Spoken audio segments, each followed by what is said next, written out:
같이 사도신경으로 신앙 고백합니다. 전능하사 천지를 만드신 하나님 아버지를 내가 믿사오며 그 외아들 우리 주 예수 그리스도를 믿사오니 이는 성령으로 잉태하사 동정녀 마리아에게 나시고 본디오 빌라도에게 고난을 받으사 십자가에 못 박혀 죽으시고 장사한 지 사흘 만에 죽은 자 가운데서 다시 살아나시며 하늘에 오르사 전능하신 하나님 우편에 앉아 계시다가 저리로서 산자와 죽은 자를 심판하러 오시리라. 성령을 믿사오며 거룩한 공회와 성도가 서로 교통하는 것과 죄를 사하여 주시는 것과 몸이 다시 사는 것과 영원히 사는 것을 믿사옵나이다. 아멘. 우리 다 같이 찬송 부를 때 찬송 252장 나의 죄를 씻기는 찬송합니다.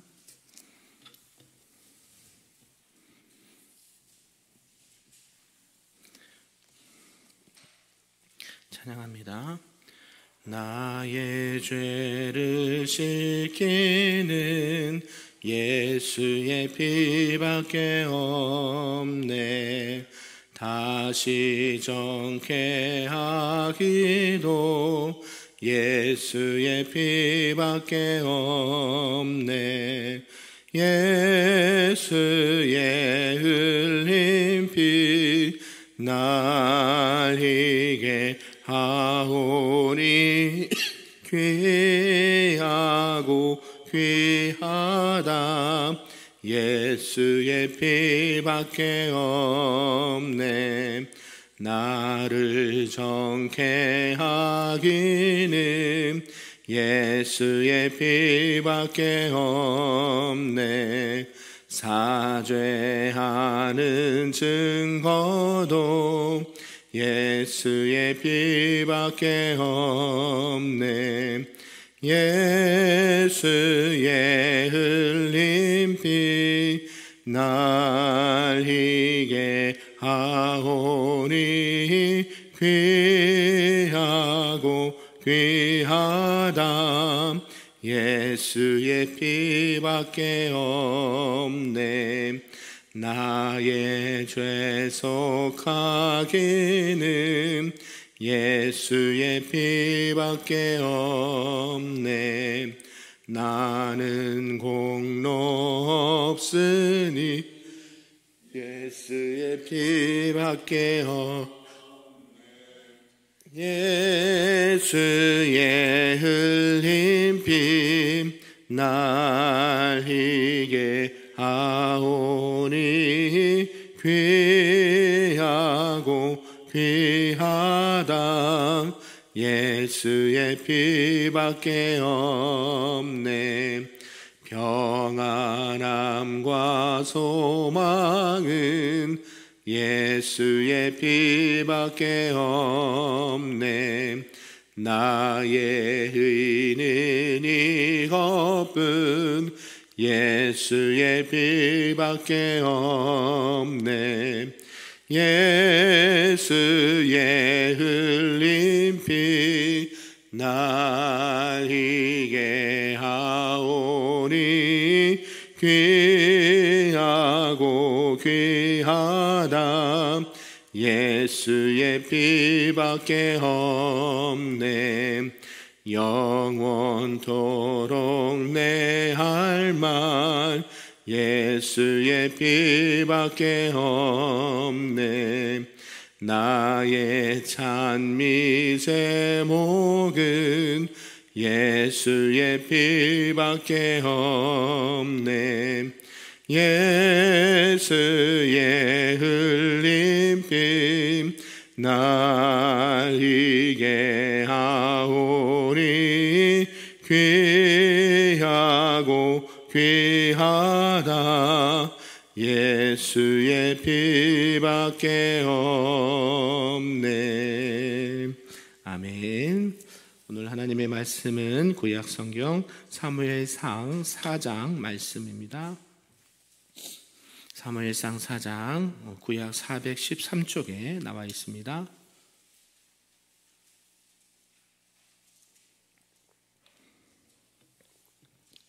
우리 한 절씩 교독하겠습니다. 사무엘의 말이 온 이스라엘에 전파되니라. 이스라엘은 나가서 블레셋 사람들과 싸우려고 에베네셀 곁에 진치고 블레셋 사람들은 압에게 진쳤더니 그 둘이 싸우다가 이스라엘이 블레셋 사람들 앞에서 패하여 그들에게 전쟁에서 죽임을 당한 군사가 4,000명 가량이라.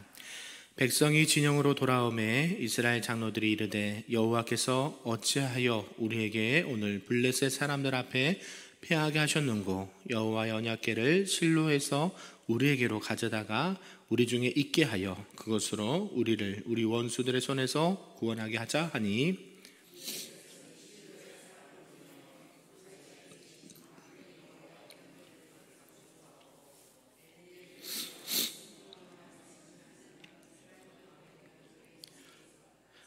여호와의 언약궤가 진영에 들어올 때에 온 이스라엘이 큰 소리로 외치매 땅이 울린지라. 블레셋 사람이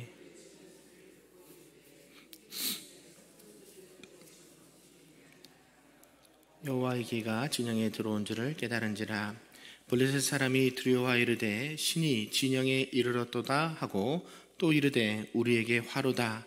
전날에는 이런 일이 없었도다.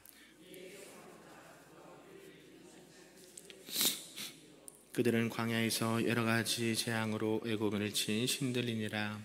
너희 블레셋 사람들아 강하게 되며 대장부가 되라.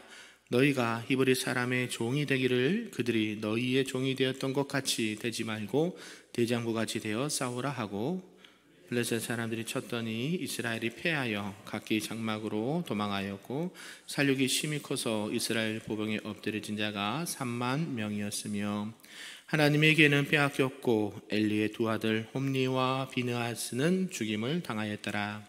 당일에 어떤 베냐민 사람이 진영에서 자기 옷을 찢고 자기의 머리에 티끌을 덮어쓰고 실로에 이르리니라. 그가 이를 때는 엘리가 길 옆 자기의 의자에 앉아 기다리며 그의 마음이 하나님의 궤로 말미암아 떨릴 즈음이라. 그 사람이 성읍에 들어오며 알림에 온 성읍이 부르짖는지라.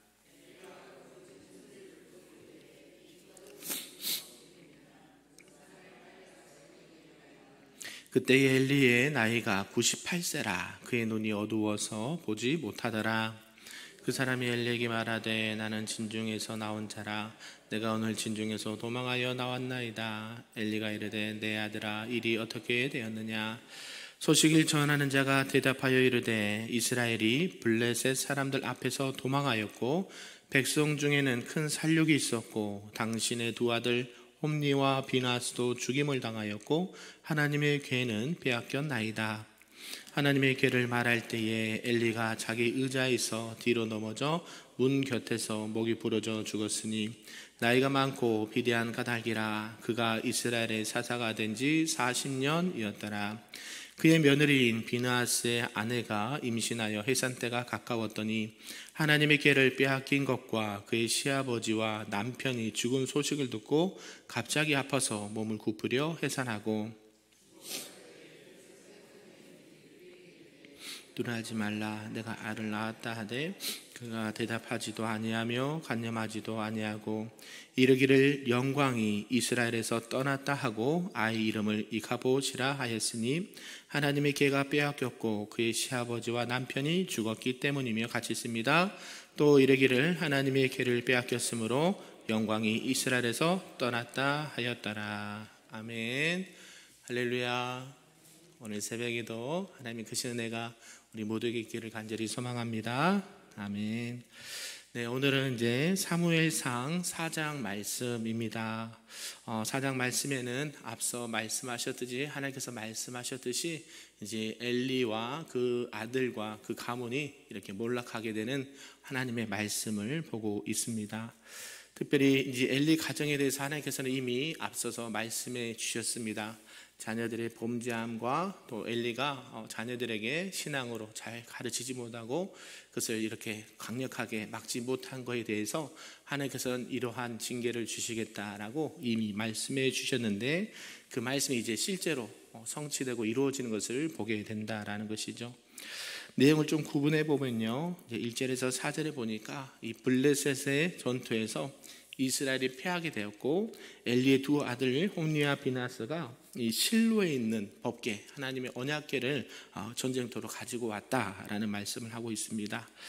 5절에서 11절까지는 그럼에도 불구하고 이스라엘은 블레셋에게 또다시 패하였고 또 법궤까지 빼앗기는 그런 어처구니 없는 일을 당하게 되고 홈니와 비나스도 전쟁에서 전사하는 말씀을 하고 있고요.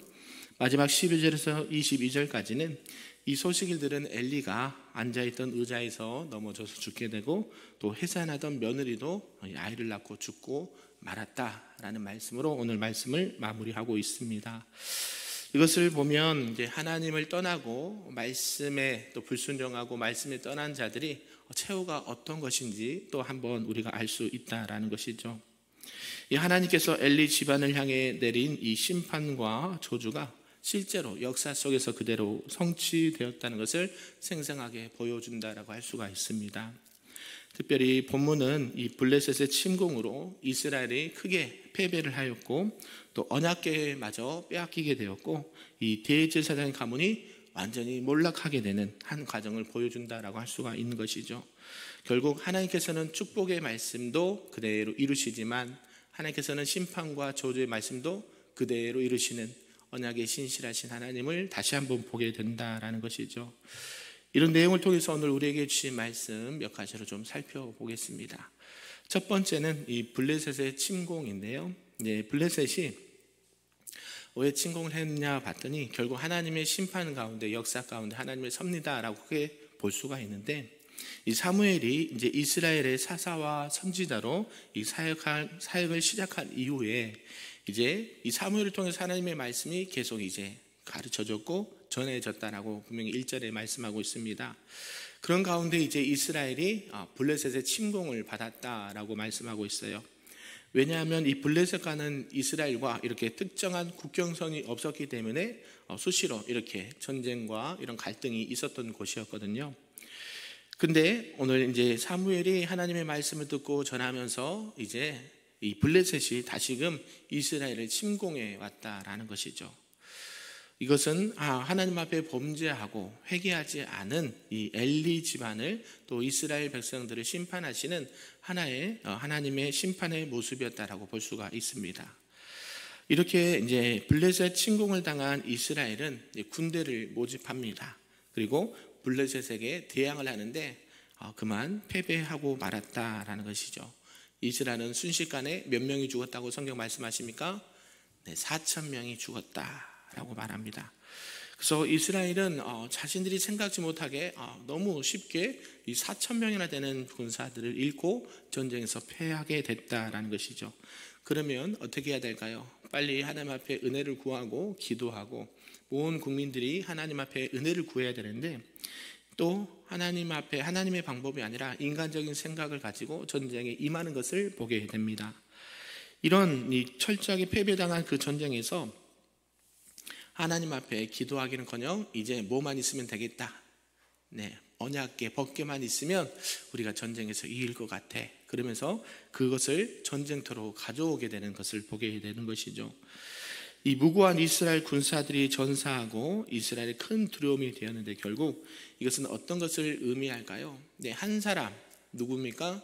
엘리와 그의 자녀들 홈니와 비나스가 하나님 앞에 범죄함으로 말미암아 하나님께서 뭐하기로 작정하셨어요? 이들을 벌하시기로 작정하셨는데 결국 누가 어려움을 당하게 됩니까? 이스라엘 전체가 어려움을 당하게 된다라는 것이죠. 처음에는 4,000명이고 나중에는 이 3만 명 가량의 사람들이 죽임을 당하게 됩니다. 그러니까 하나님의 심판은 한 사람, 한 가문으로만 끝나면 그나마 다행인데 어때요? 그 공동체 안에 큰 어려움을 주게 된다라는 사실이에요. 그러니까 우리가 늘 경각심을 가져야 될 게 뭐냐면 나 하나쯤이 하는 생각이 있어요. 우리에게 이런 아니란 생각이 있을 수 있습니다. 나 하나쯤이야 그럴 수 있지. 그러나 그것이 결국 전체를 병들게 하고 전체에 영향이 끼친다라는 사실이에요.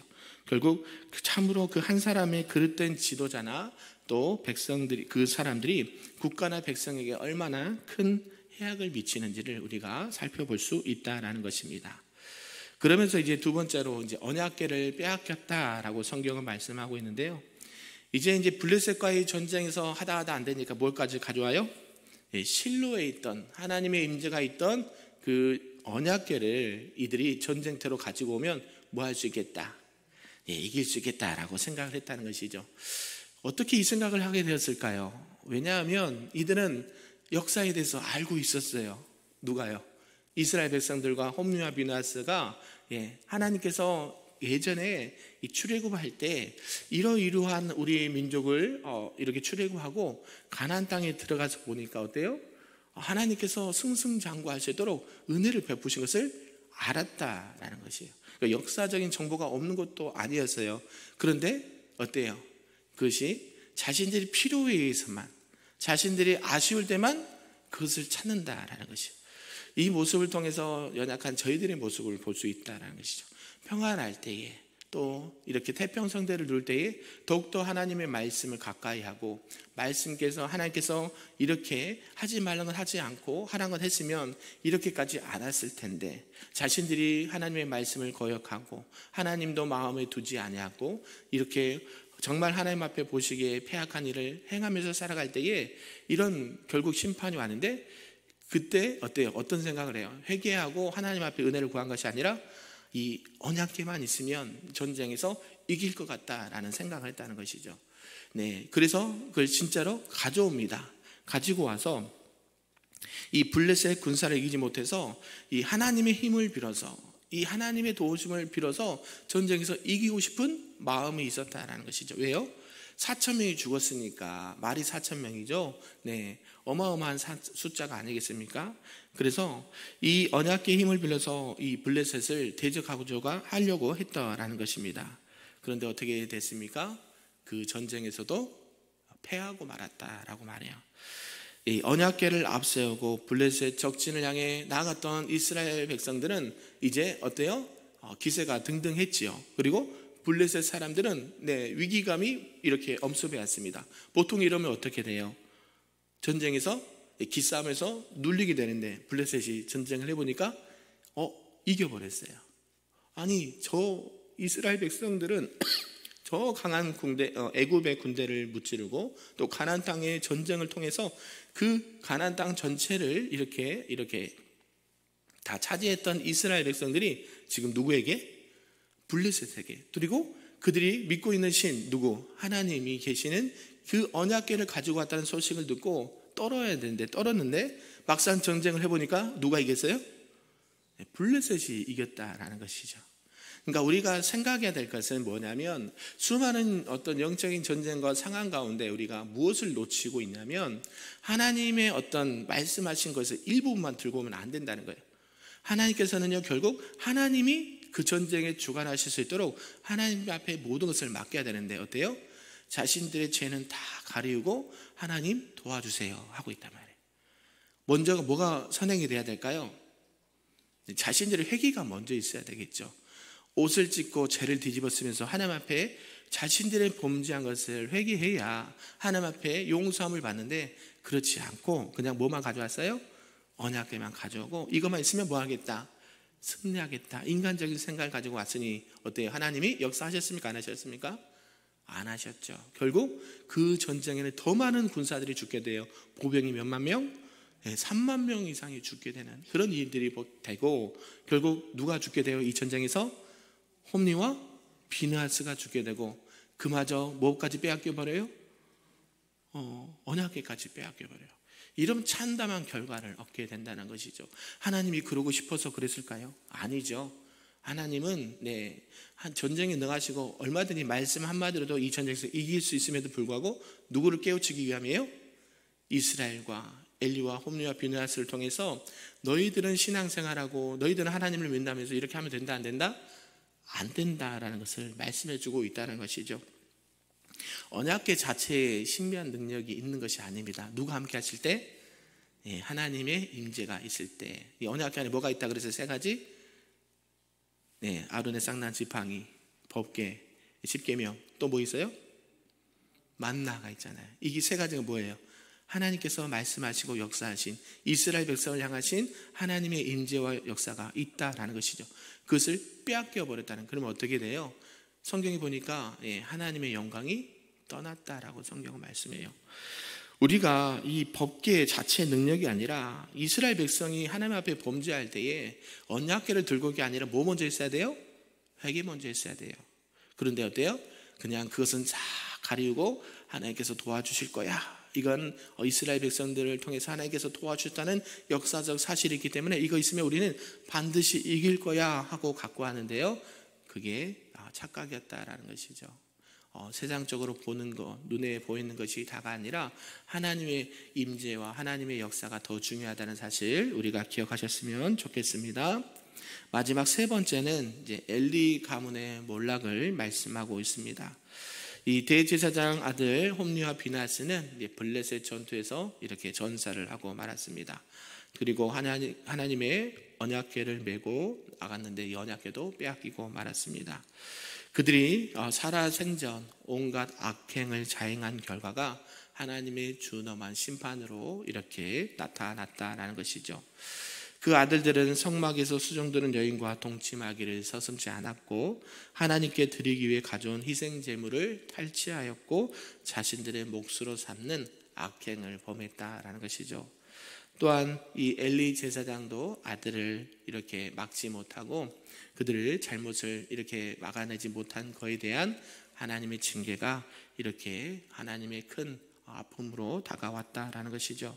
결국 이스라엘이 전쟁에서 패하고 언약궤마저 빼앗겼다라는 소식, 홈리와 비나스가 죽었다는 소식을 듣고 엘리 제사장은 의자에서 넘어져서 목이 부러져 죽었다라고 성경은 말씀하고 있고, 또 그 소식을 들은 그 비나스의 며느리도 아이를 낳다가 죽임을 당했다라고 말해요. 그리고 그 아이 이름을 뭐라고 지었습니까?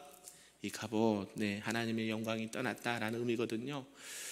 이것을 통해서 우리가 한 가문의 몰락뿐만 아니라 이스라엘 전체에 어려움을 당하게 됩니다. 나중에 보면 이 블레셋이 다윗 때에 언약궤가 다시 돌아오거든요.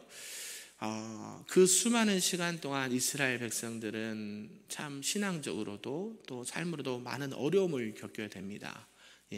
우리가 여기서 볼 때에 나 한 사람쯤이야 괜찮겠지라는 생각 버리시고 또 우리 자녀들에게 어떻게 신앙으로 가르쳐야 되는지를 다시 한번 우리가 교훈 삼았으면 좋겠고, 무엇보다 우리는 완벽하지 않습니다. 누구나 불안하고 누구나 미약하고 부족한 점이 있습니다. 그럴 때 어떻게 해야 될까요? 하나님 앞에 회개할 것은 회개하고, 또 하나님의 은혜를 구할 때는 은혜를 구하고, 또 하나님 앞에 또 잘했다는 것은 칭찬받고, 마찬가지예요. 우리 자녀들에게도 그렇게 하는 것처럼 우리도 하나님 앞에 그러한 모습과 또 신앙의 삶으로 살아갈 때 우리가 늘 하나님과 동행하는 은혜와 축복을 받는다라는 사실을 꼭 기억하시면서 오늘도 우리들을 가정과 또 교회와 나라와 민족을 위해서 기도하시는 우리 큰별교회 모든 성도님들 되시기를 주님의 이름으로 축복합니다. 아멘. 기도하겠습니다. 사랑과 은혜가 충만하신 하나님 아버지 감사합니다. 오늘 우리는 말씀을 통해서 하나님 말씀에 불순종하고 제약을 서슴지 않았던 엘리와 그 자녀들과 가문을 보게 되었습니다. 하나님 그들의 가문과 그들을 심판하시고 그 집안을 온전히 또 완전히 멸하심을 보게 되었습니다. 그러므로 우리가 늘 말씀에 깨어있게 하시고 말씀 가운데 순종함으로 하나님의 거룩한 백성들로 살아갈 수 있도록 인도하여 주시옵소서. 혹여나 하나님 앞에 범죄한 것이 있다면, 잘못한 것이 있다면 회개하게 하시고 하나님 앞에 늘 은혜를 구하며 믿음과 말씀으로 살아가는 주의 거룩한 자녀들 다 될 수 있도록 인도하여 주시옵소서. 그래 우리 모든 성도들 한 사람 한 사람 한 분 한 분을 통해서 하나님의 영광이 드러나게 하시고 또 우리를 통해서 많은 민족들과 가정이 살아나는 하나님의 자녀들이 다 될 수 있도록 은혜 더하여 주시옵소서. 감사드리며 예수님의 이름으로 기도하옵나이다. 아멘. 하늘에 계신 우리 아버지여, 이름이 거룩히 여김을 받으시오며 나라가 임하시오며 뜻이 하늘에서 이루어진 것 같이 땅에서도 이루어지이다. 오늘 우리에게 일용할 양식을 주시옵고 우리가 우리에게 죄 지은 자를 사하여 준 것 같이 우리 죄를 사하여 주시옵고 우리를 시험에 들게 하지 마시옵고 다만 악에서 구하시옵소서. 나라와 권세와 영광이 아버지께 영원히 있사옵나이다. 아멘.